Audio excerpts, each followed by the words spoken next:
So, nung napasok ako, onboarding pa lang, yun na. And wala akong masabi. Medyo na-shock ako kapatid sa ano mo, sa revelation mo.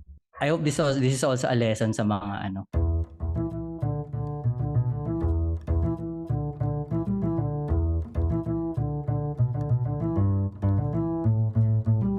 Okay. Alright, kapatid. Huwag na natin patagalin.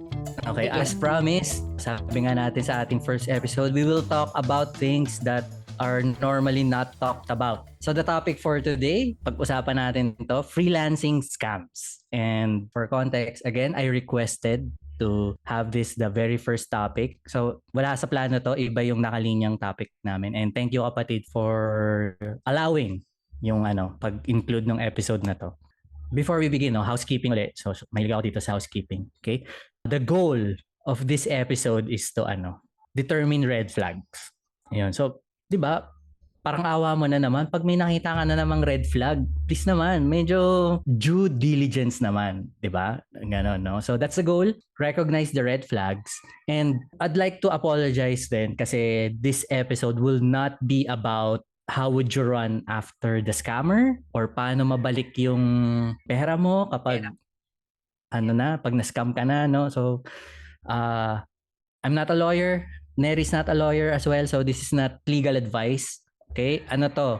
For you to be aware of the red flags. Okay? So without further ado, okay, for me, by experience, sabi mo, so maraming scams, but if we'll just focus on sa freelancing, so far, sa experience ko lang kapatid, meron lang 2 klaseng sumbong sa akin as nung coach niyo ako, no? So the first one is yung scam sa online courses.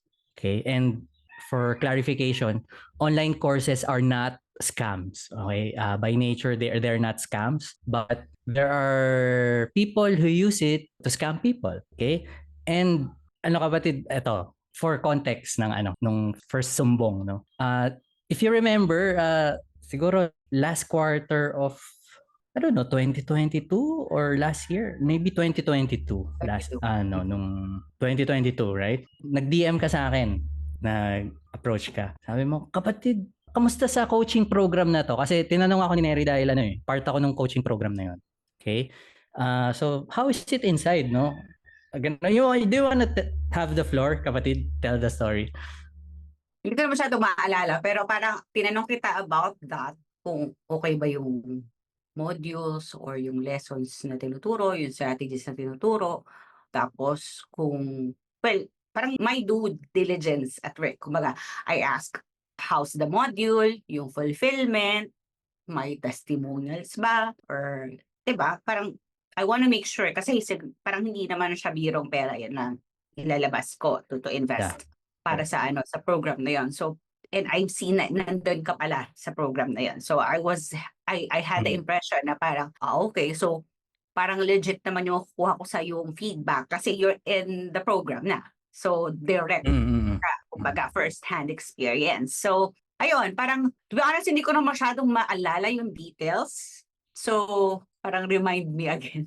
Parang gano'n. So, yeah, so yun, ano sinabi mo sa akin doon? Parang, yes. The ending kasi is I still got into the program. Yes. I still invested. Pero there's a different story na after that. Yeah.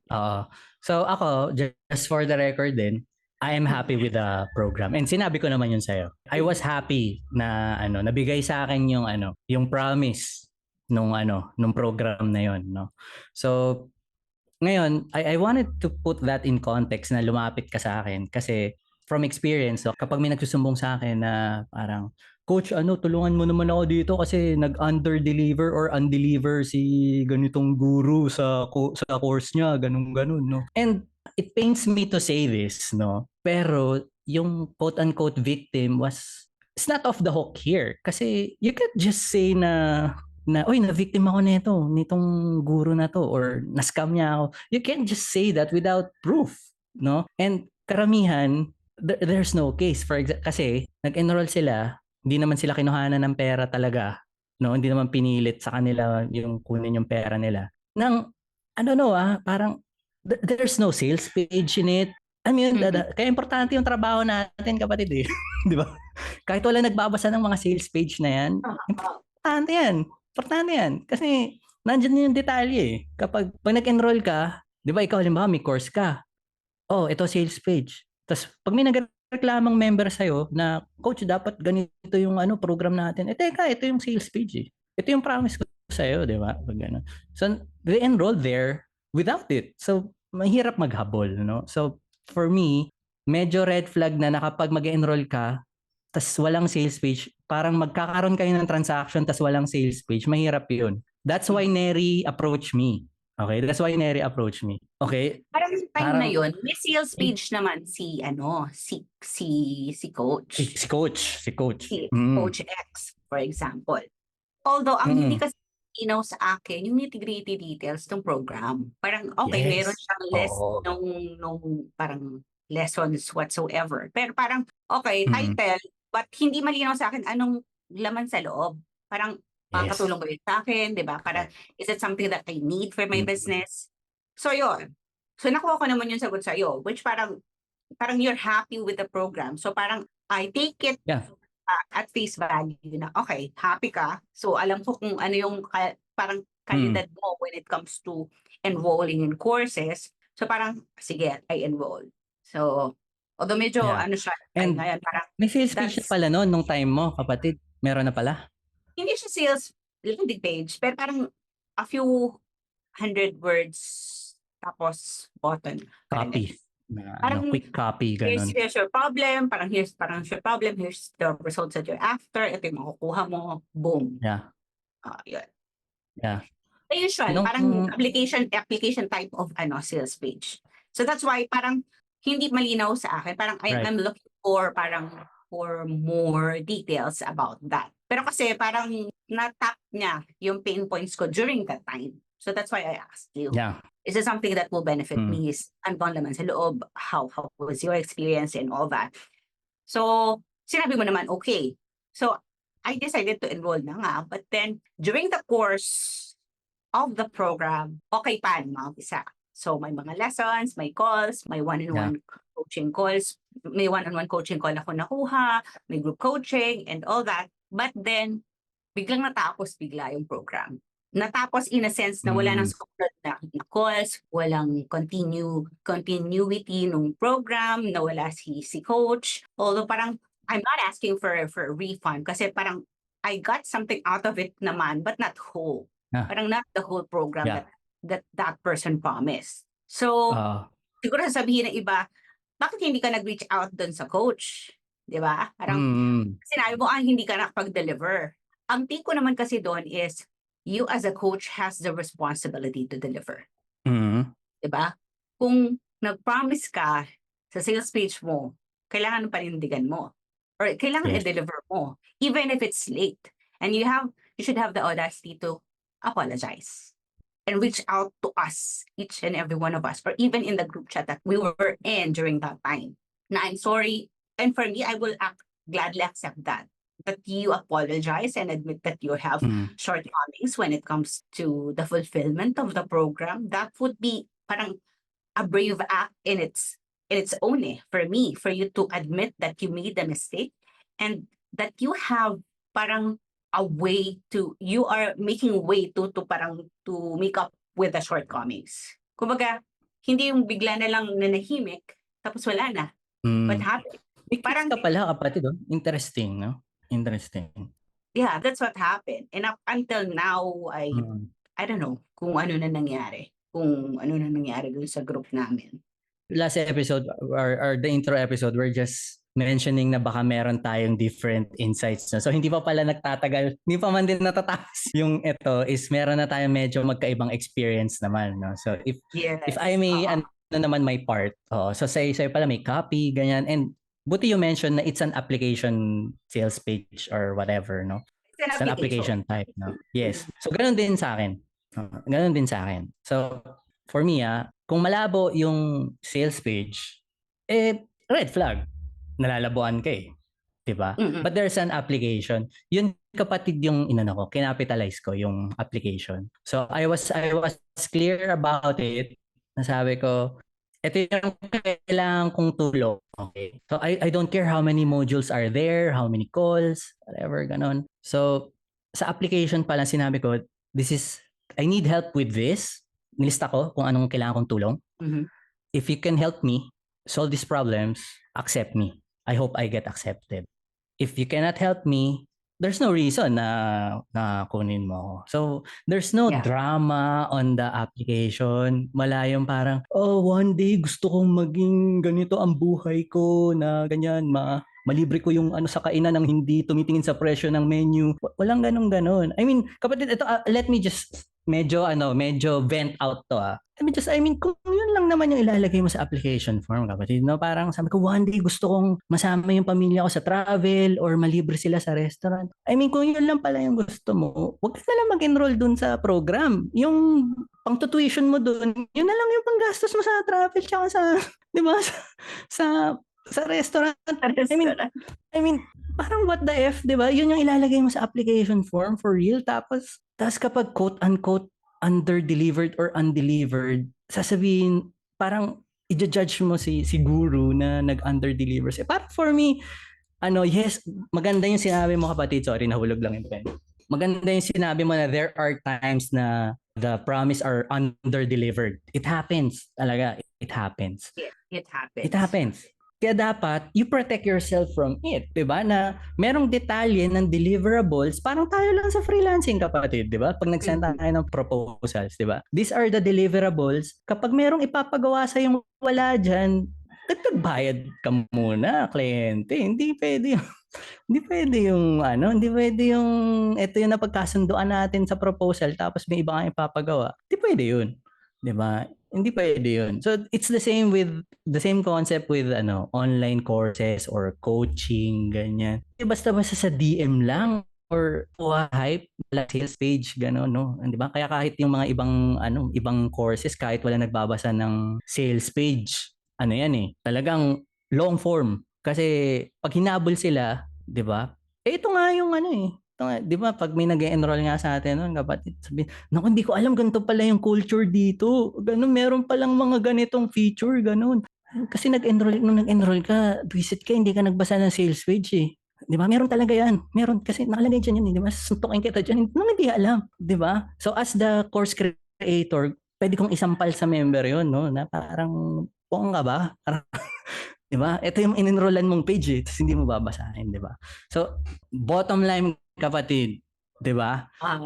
Kapag ang online course hindi man lang maka-afford ng copywriter para gumawa ng sales page, for me, it's a red flag. I mean, you will release something without a sales page na malinaw, ganon. At least sa application man lang, no? Kasi naman sa application, gusto nila paiyakin yung magbabasa.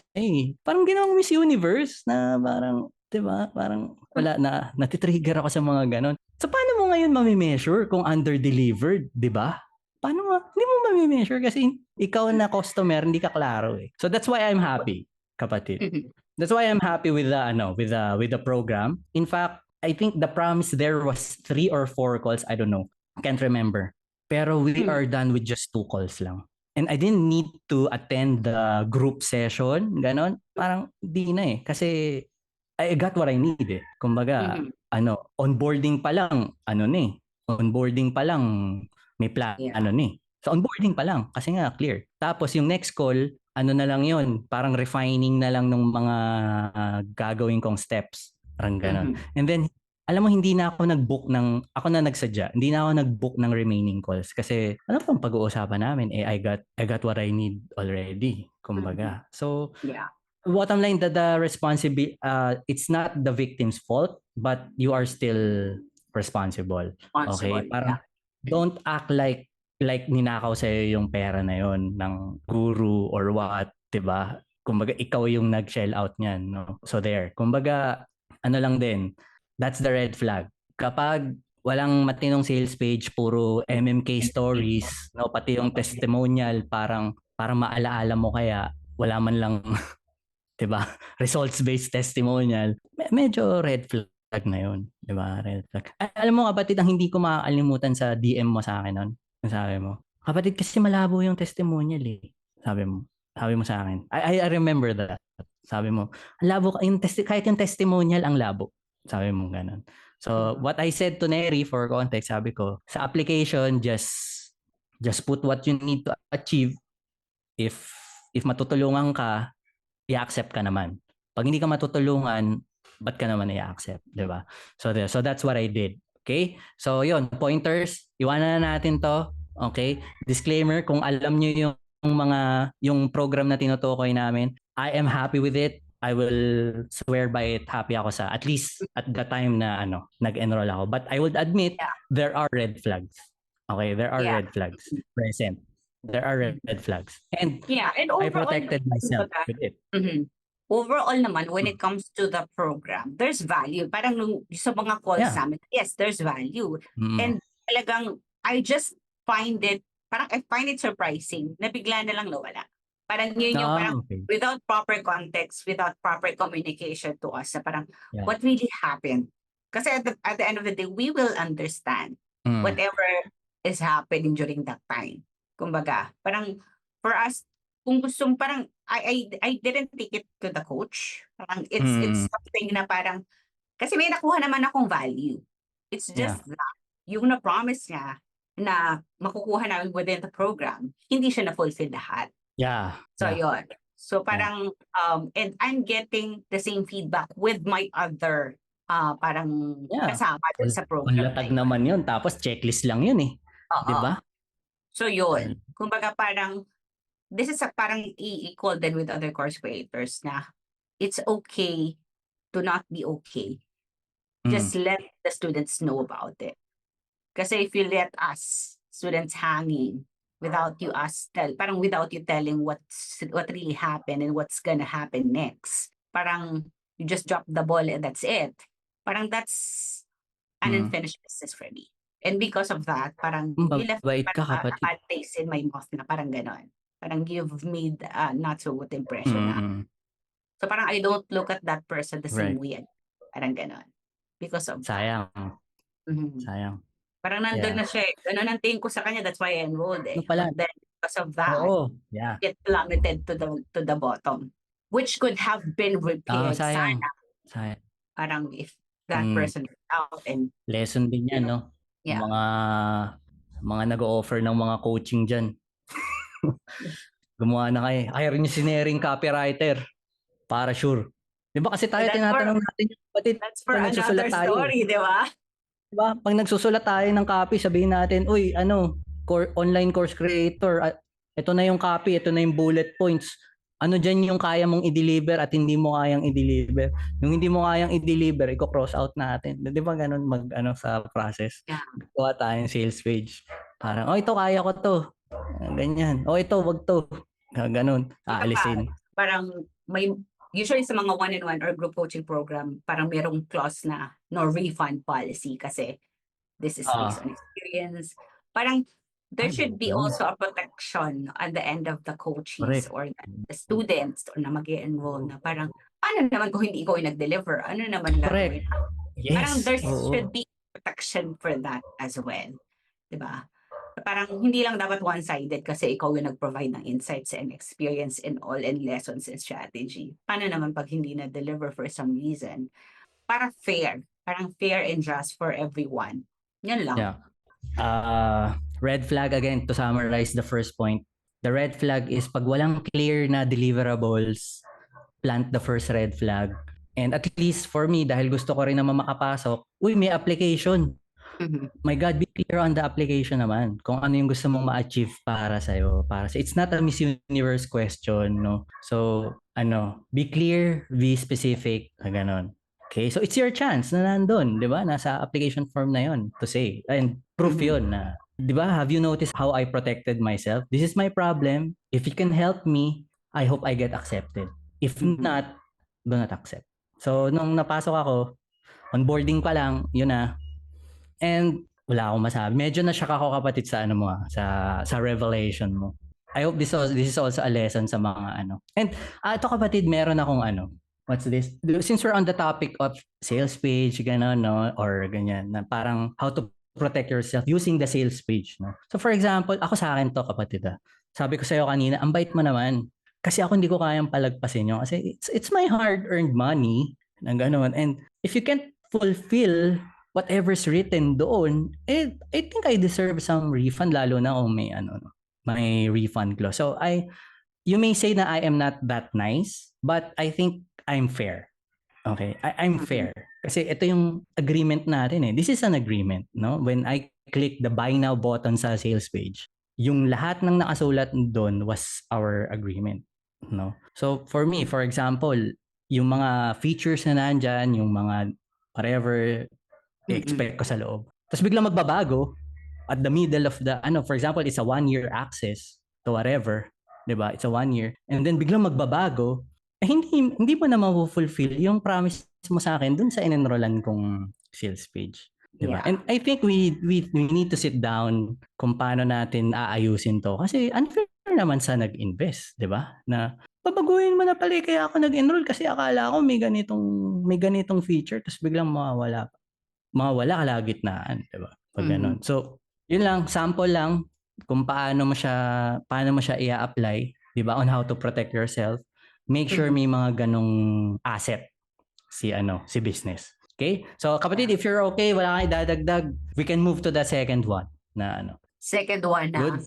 na topic or na scam. na scam. Yes. Yun, add up ko lang doon sa sinabi mo na parang protect yourself from changes from Yeah. the program. Parang kung hindi yun yung reason why you're in, then parang if they change it drastically, parang that's something to think over.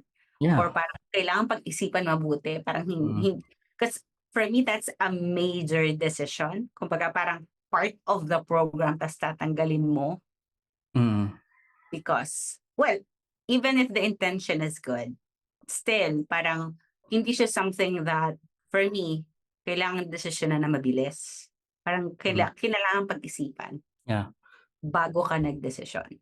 So, yun. So, just leave it. Before we move ako, another thing tungkol dyan. The reason I would do that naman if I was the customer is, for example, the results na pinakita sa sales page, if it's gonna change at midway, the results are, at least for me, it's no longer relevant.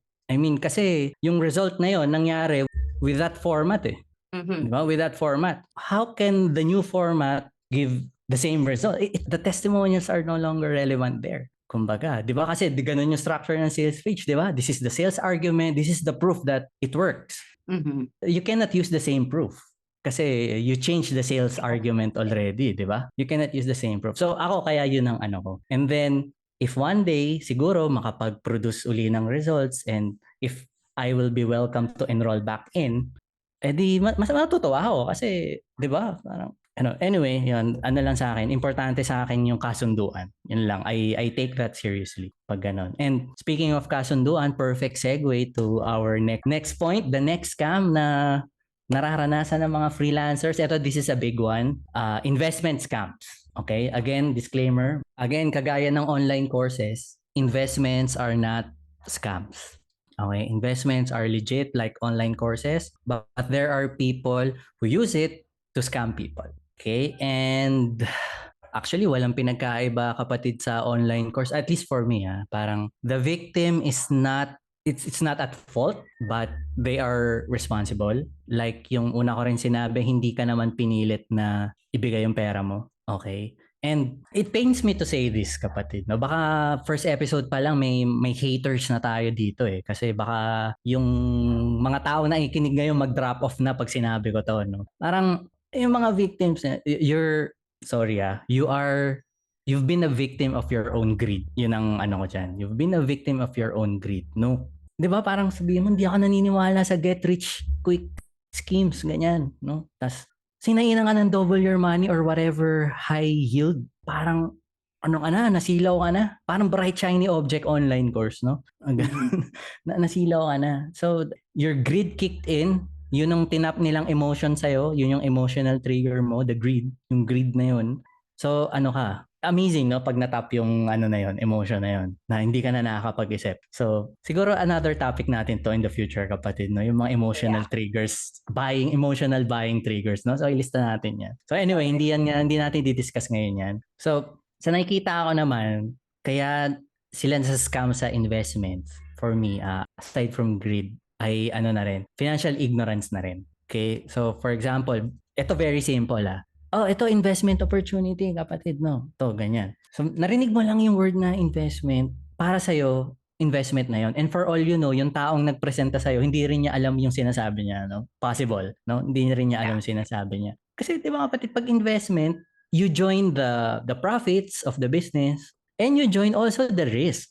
So, if you enter an investment, kasama ka sa paglubog niya kung lulubog yan. Okay? However, the way to protect yourself, for example, kapatid, usually pag investment and risk, ang ano niyan, how do I say this? Ang kakabit niyan madalas is ano ka, you are part owner of something pag investment. You are a part owner. So for example, you invest in stocks. You are part owner of that company and you have a certificate as proof na owner ka dyan, saying na you own this percent of shares worth ganitong peso. You own. Nakalagay doon, you own. And I think yung mga nasi-scam ngayon sa investments is they enter an investment tapos there's no proof of ownership na ibinibigay sa kanila pabalik.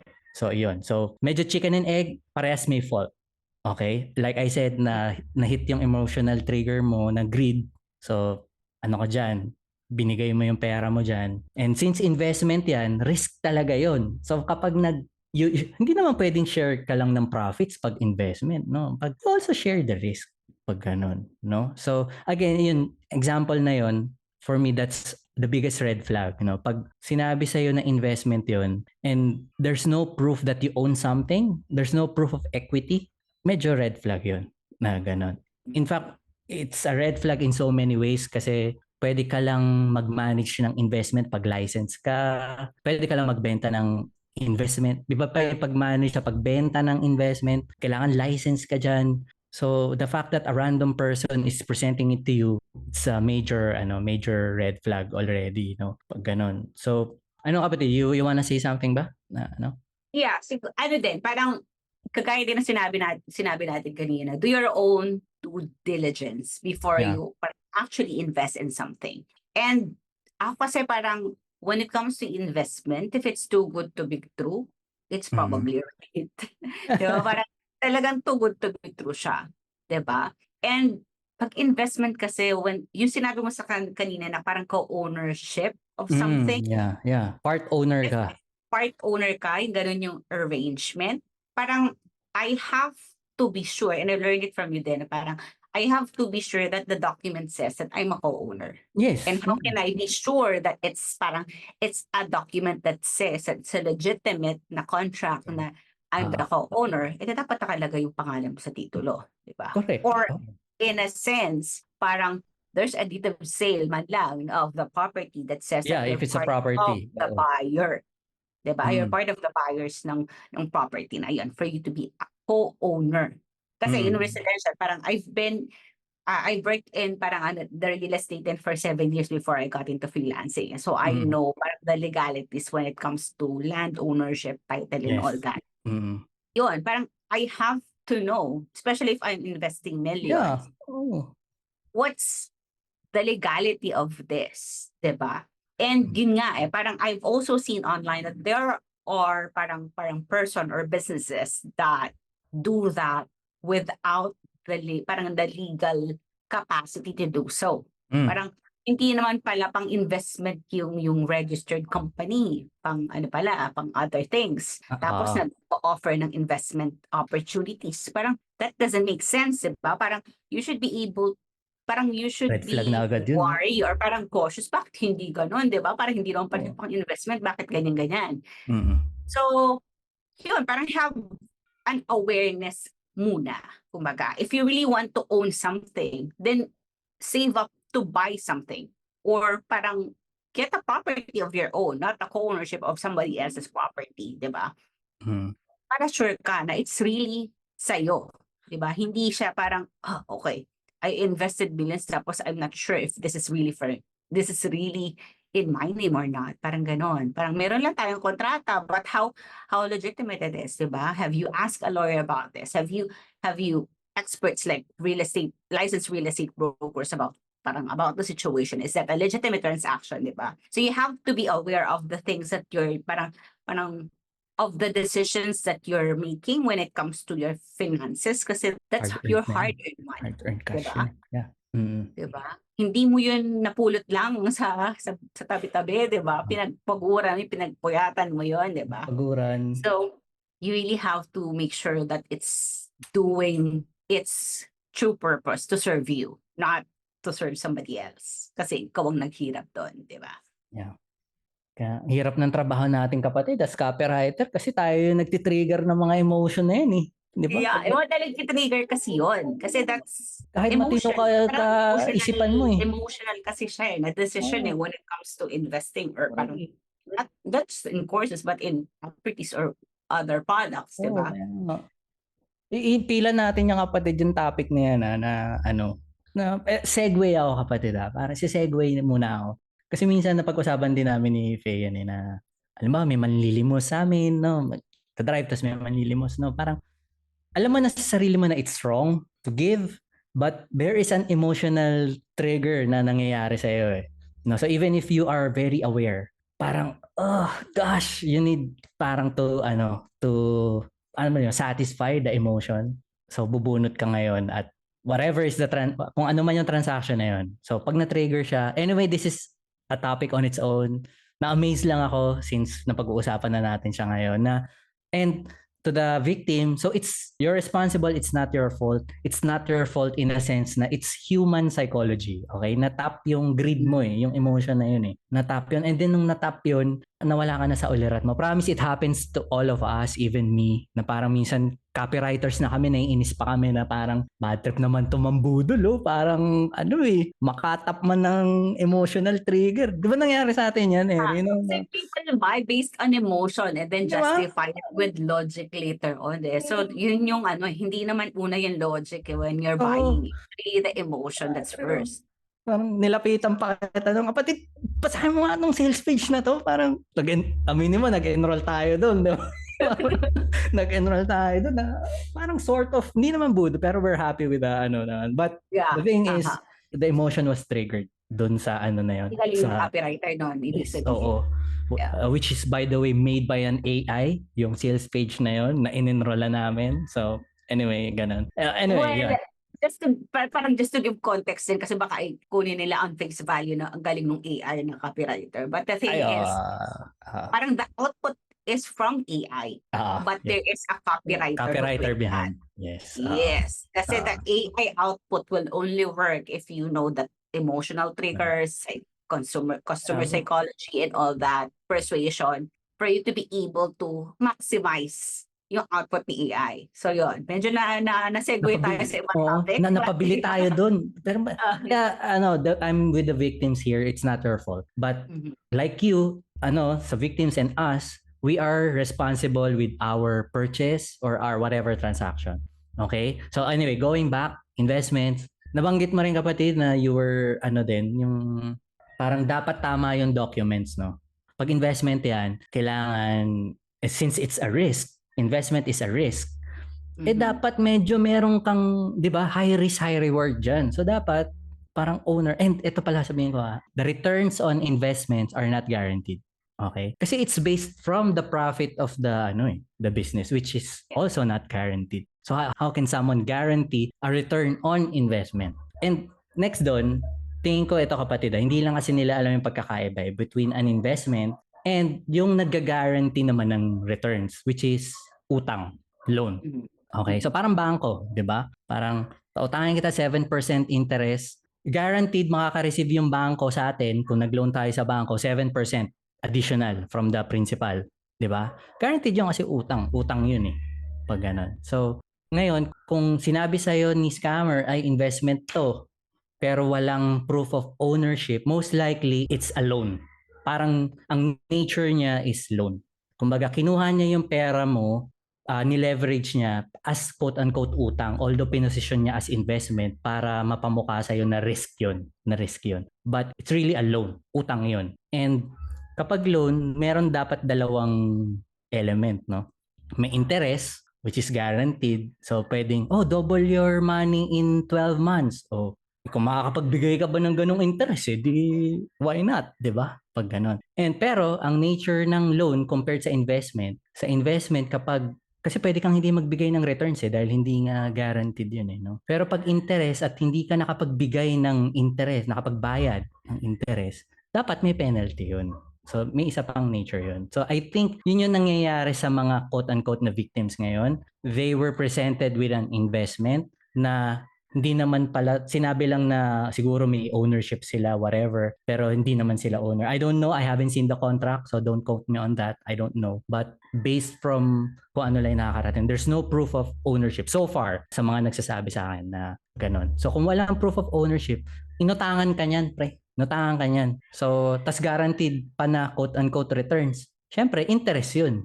Di ba? They're paying you interest. Ngayon, pag na-delay ang bayad sa interest, may penalty. And madalas, ang penalty na yon is in the form of collateral. So for example, sa bangko, housing loan, na-delay ka ng bayad, mareremata yung bahay kasi yung bahay yung collateral. So dapat, yun ang hahanapin mo sa kasulatan. Parang investment ba to? O ayokong mag-risk sa'yo kasi hindi makita kilala eh. 'Di ba? Or hindi ko alam yung kung kilala kita, hindi ko alam yung capability mo magnegosyo. So ayokong isama yung risk. Pero sige, okay akong pautangin ka. And sige, ito yung interest, pero ano yung pwede nating collateral? Kasi you have to work hard na bayaran sa akin yung interest on time, 'di ba? Kasi kung hindi, sa akin na yung collateral mo. So dapat may ganun siya. So yun yung mga kailangan ma-spot ng mga freelancers o whoever is listening right now kapag napresentahan ng opportunity. So pag hindi porket sinabing investment opportunity, it's really an investment opportunity.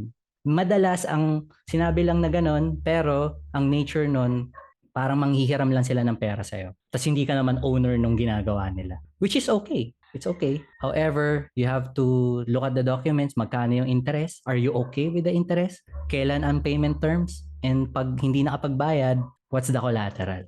'Di ba? So yun ang panotaryo nyo yan. Kasi utang yan eh. Utang yan. So pag ganun. So I don't know if you, kapatid, if you find value ba doon or may malabo ba, let me know. Ganyan. So for me, lang to, awareness lang to. Yeah, that's something that people need to know then when it comes to investing. So yeah, all good with that. Appear tayo dyan. High Ayun. five. Virtual high five.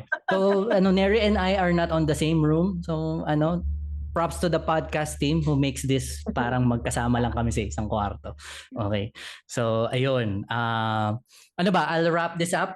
I think I've said, unless you wanna add something.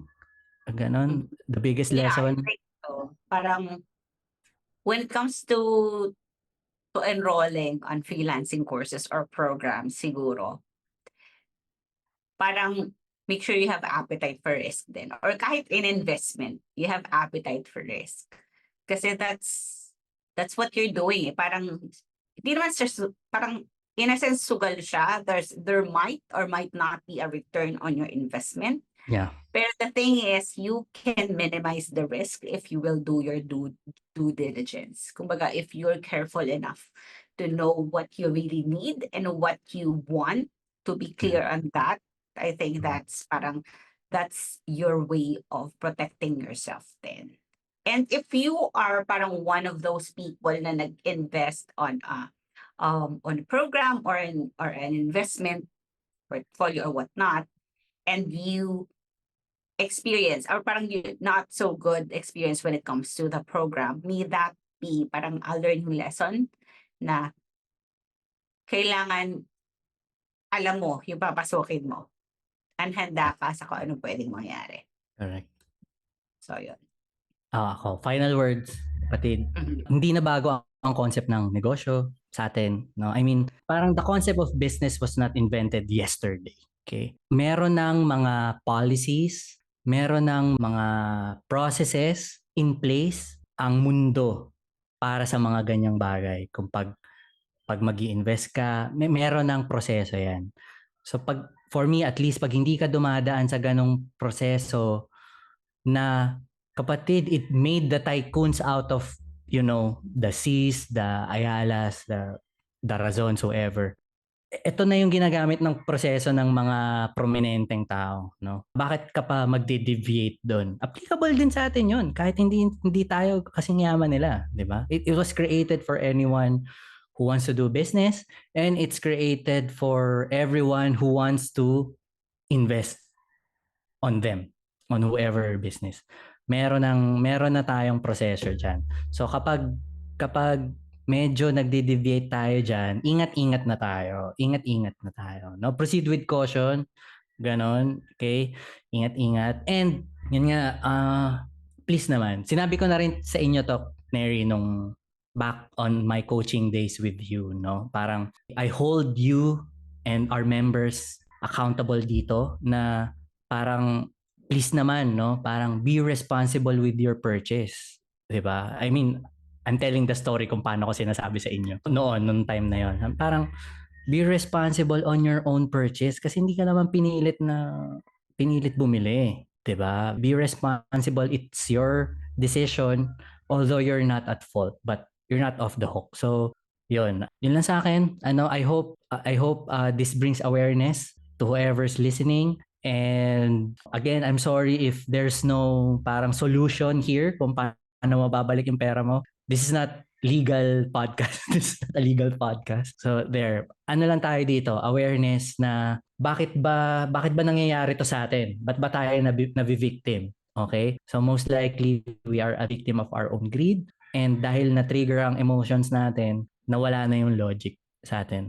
Okay? So, yan, be responsible din. Be responsible on our purchase. Okay? So, there, kapatid. Do you want to Yeah, that's it. Whew, what an episode. Do you wanna tease the next one next week? Next week, take sa branding All right. as a copywriter. Sige. Oh, good topic. Good topic. So, And yun. sige, don't take it, ano na siguro, teaser ka na lang na don't take it at face value. May dahilan kung bakit namin pinili ni Neri yung topic na yan. Which is yung dapat yung unang episode, mga kapatid. Yung dapat yung una. And there. So, see you next week. Done. Bye.